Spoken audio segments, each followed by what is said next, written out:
I'm Billy S, welcome back to the channel. Last week we took a look at my hardest area from each Soulsborne game, and I was pleasantly surprised to find you guys really enjoyed that video. I wasn't expecting it at all. Let's keep the energy up, as this time we're flipping the script, as I rank the easiest area from each Soulsborne game. Now, From Software's games are difficult, and I truly feel most areas in the series have some merit of difficulty that makes them feel tough to play.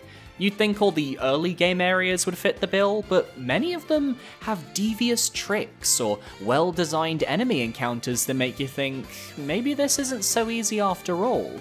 I've also decided for this video to write off tutorial zones, those being the Demon Souls tutorial, the Undead Asylum in Dark Souls, Things Betwixt in Dark Souls 2, the Cemetery of Ash in Dark Souls 3, and the initial visit to the Ashina Reservoir in Sekiro Shadows Die Twice, as I want to spice things up a little, and no hubs either, as they primarily function as areas to rest, not fight. With those caveats out of the way, let's jump right in. The easiest areas in each Soulsborne game, ranked. Let me know yours down below. Demon Souls is an interesting case, as the game's strongest asset is its level design. There aren't any truly easy experiences, with every zone having its own element of danger, but I narrowed my pick to the first two zones of the game, 1-1 and 1-2, ultimately deciding on 1-1 the Gates of Boletaria. Now, 1-2 was written off because while it's a more linear and shorter experience, the dragon flames can be brutal to dodge on a first run, and I genuinely feel new players will get chokeholded by those knights found right before the boss fog. 1-1, meanwhile, is one of the best opening levels in the series, setting a gold standard for the game to come while providing a fair challenge. You have to ascend the inner walls of Boletaria, avoiding simple enemies and dodging projectiles, while slowly opening shortcuts to loop back around to the Archstone. The inner courtyards offer the most player freedom in terms of exploration, as you can stick to the upper walls and progress onwards, even finding a merchant, or you can hop down and fight a ton of different enemies and rescue Oscar of Boletaria. The bridge leading to the lever that unlocks the boss door is perhaps the most dangerous part of the level, as a dragon can come and burn you to a crisp if you don't cross it with haste, but I've personally never had that happen to me myself. Optionally, you can take on Old King Duran in the late game, or you can go raid the dragon's nests for important items, which is a feature I really enjoy, but its optional nature means it doesn't over-contribute to the difficulty. I think 1-1 teaches the player everything they need to know, and even has the courtesy of having the boss right at the start, something none of the other levels in the game offer. That alone ranks it high on today's list, but I think even this easiest zone of Demon Souls is leagues harder than some of the areas we'll be talking about in today's video.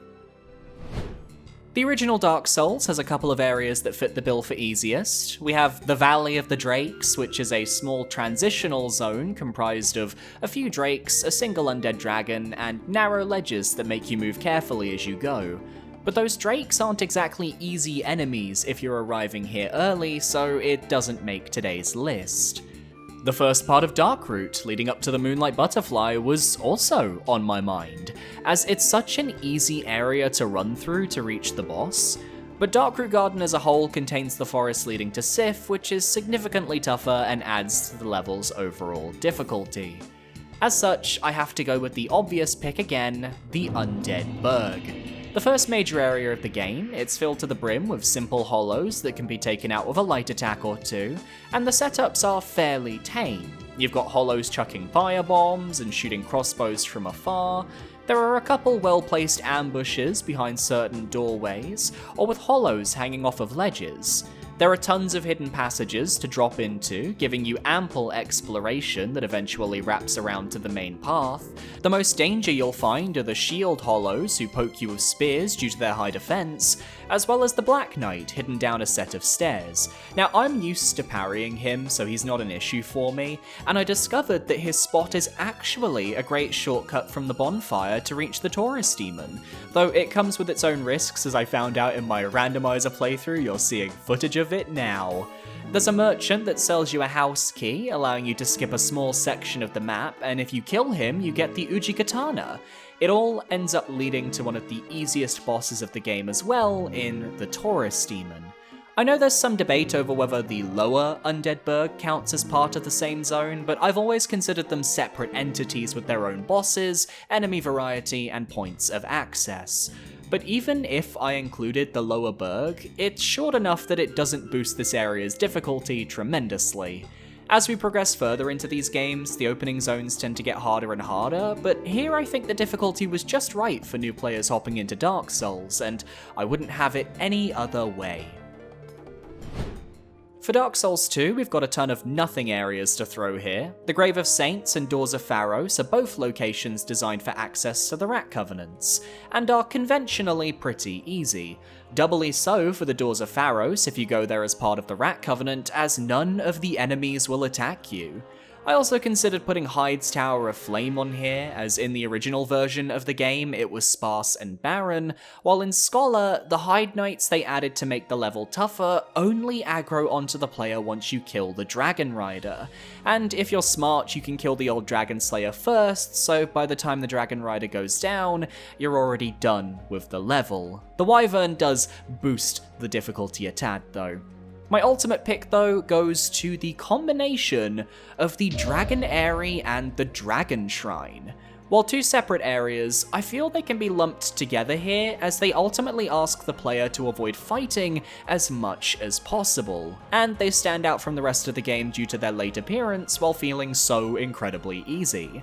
The Dragon Aerie has a zipline that allows you to skip the entirety of the zone. Sure, you miss out on a host of loot like crystal lizards and upgrade materials, but if you're on the main quest, your weapon is already top-notch at this point. You don't need any of that stuff. The Dragon Shrine, meanwhile, is populated with Dragon Knights, who will all treat you peacefully so long as you defeat the Drake Keepers on your path upwards. They have similar patterns to the Hyde's Tower of Flame Giant Knights, and while their attacks can clip you, I find it's ultimately an easy experience. You can explore to your heart's content, and aside from the dual-wielding Dragon Knight before the boss, the rest will keep their distance. Now, in the original game, if you angered the Ancient Dragon, all the enemies would then aggro onto you for the rest of the playthrough.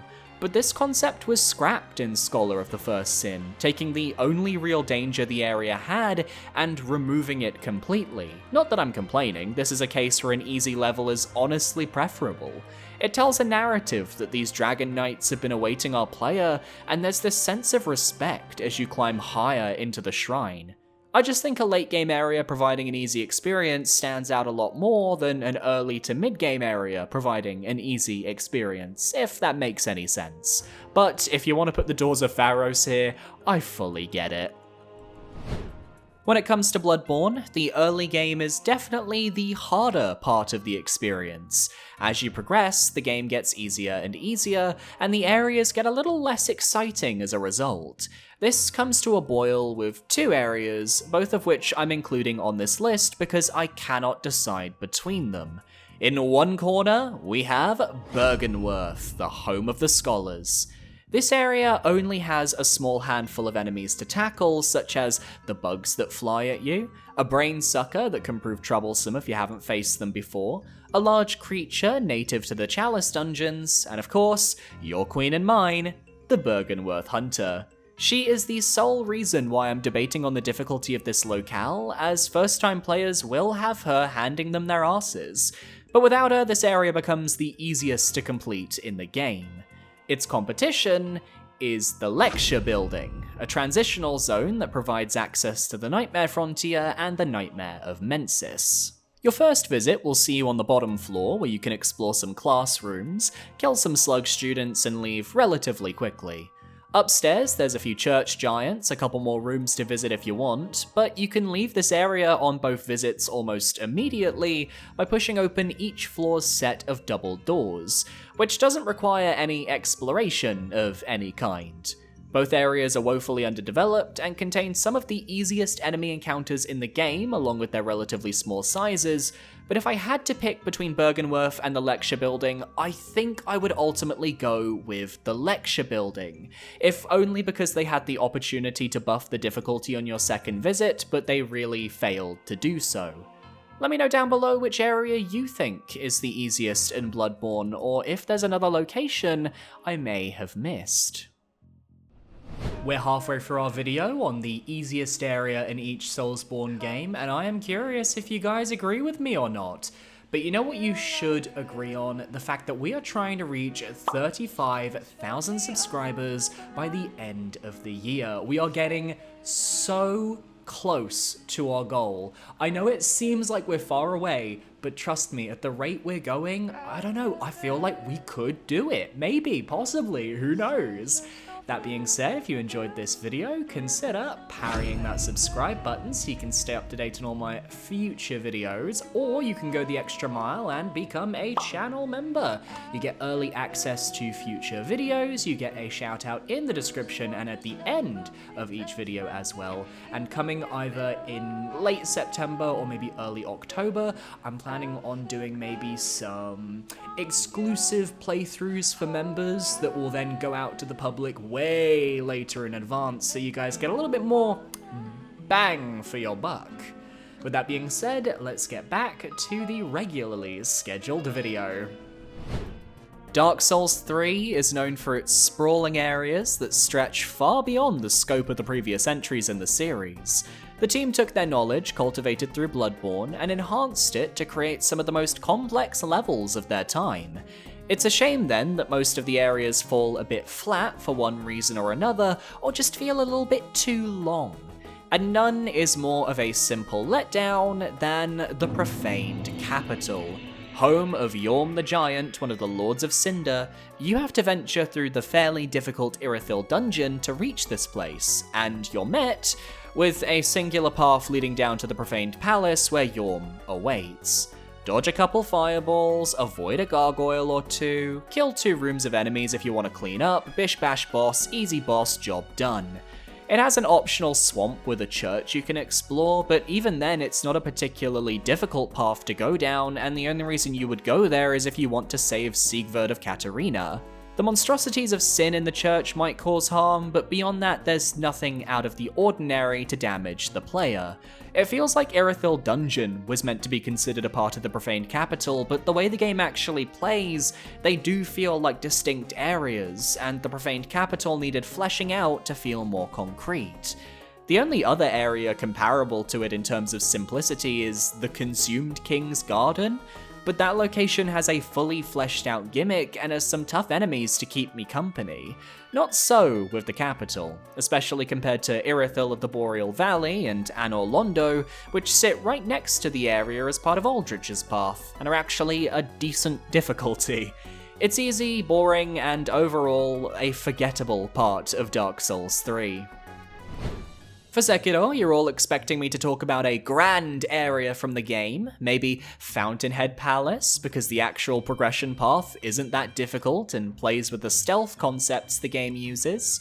Or how about the Sunken Valley Passage, as beyond the monkeys you can avoid and the Snake Cave, there's not much to see or do. But my easiest location from Sekiro is one that I am certain you have forgotten about: the Abandoned Dungeon.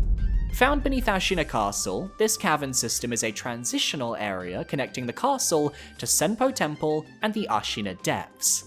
The first entrance is across the Reservoir Bridge, where you can run into an NPC questline that I've honestly never done. There are some simple to kill enemies and bugs, a waterway that leads to more simple to kill enemies, and then the elevator up to Senpo Temple. Sounds underwhelming, doesn't it? It is. If you go back to the well that you started the game in and defeat the Lone Shadow there, you can actually access another room of the Abandoned Dungeon where you can face an early Shichimen warrior, as well as gaining access to the drop leading to the Ashina Depths.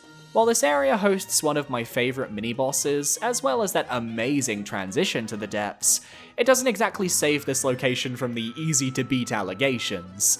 It's not on the same level as the rest of the game, we all know that, and yet the game officially ranks it as its own area, even on the map screen.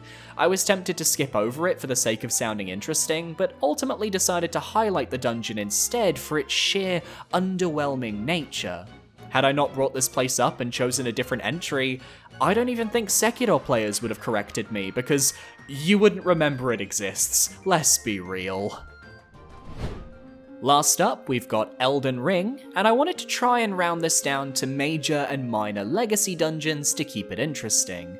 I could have picked random cavern number 52, but that doesn't give me a lot to talk about, does it? So I've narrowed my picks down to 2 locations, both of which I've had a rather easy time of based on when I encounter it in the game. One of them is base game, one of them is DLC. For the base game, my nomination would be Aaviier Manor. It's just important enough to have its own dedicated questline, while being small enough that I can get through most of its obstacles without much issue. The most dangerous part of the zone is the lower courtyard, filled to the brim with finger creepers waiting to slaughter you, but a few guard counters and a decently strong weapon, alongside a bit of patience as you explore, will have you mowing them down with ease. The upper walls have some spirits appearing to attack you, as well as various drops that lead down to hidden items and even a legendary weapon, but the main progression path is very straightforward. The Carian Troll Knight before Loretta's boss room is the toughest foe you'll face here, and even then you can just run past or sneak around him if you're not feeling it. Loretta's a decently tough boss, but doesn't cause too much pain or strife if you're careful. Overall, a pretty easy zone. Definitely easier than any of the main legacy dungeons. And from the DLC, I want to nominate Castle Ensis. Yeah, we're sticking with the theme of Aaviier because Rellana's estate is so simple to breach. It's a singular road leading from the foot of the castle all the way to the boss room at the end. The enemies are relatively fair, with the Black Knights and Carian Knight Moonrathil being the standout dangers, but their appearances are few and far between, and the regular soldiers, sorcerers, and dogs that inhabit the castle just don't have the same level of aggression to match. I like the progression of needing to jump into the river to get through a locked gate, or taking alternate paths to discover new weapons and spells, but it's never to a challenging degree, and the main path is so devoid of challenge for a late game build that as long as you have a few Shadow Tree blessings, you'll be fine. I like both the areas I've mentioned, but if I had to pick an easier one, Aaviier Manor takes the title. It's not got those tough standout enemies like Castle Ensis, and the length is just a tad shorter, though I'd argue it has the most interesting optional content if you go out of your way to explore it, of the 2 options. Castle Ensis just hits as easy due to its late game status and the fact that Rellana is so strong that her level feels so simple by comparison. So whichever one you want, you tell me down below. And that's my list. Which location is easiest to you? Let me know down below, and be sure to parry that subscribe button so you can stay up to date on all of my future content. My social medias are on screen now, feel free to follow me if you're comfortable. I recommend my Twitter, or you can check out my community tab. I like to post there a lot, it's very fun. A massive shout out to my YouTube channel members for supporting me for another month. You guys are amazing. Thank you so much, and I'll see you next time for another video. Adios!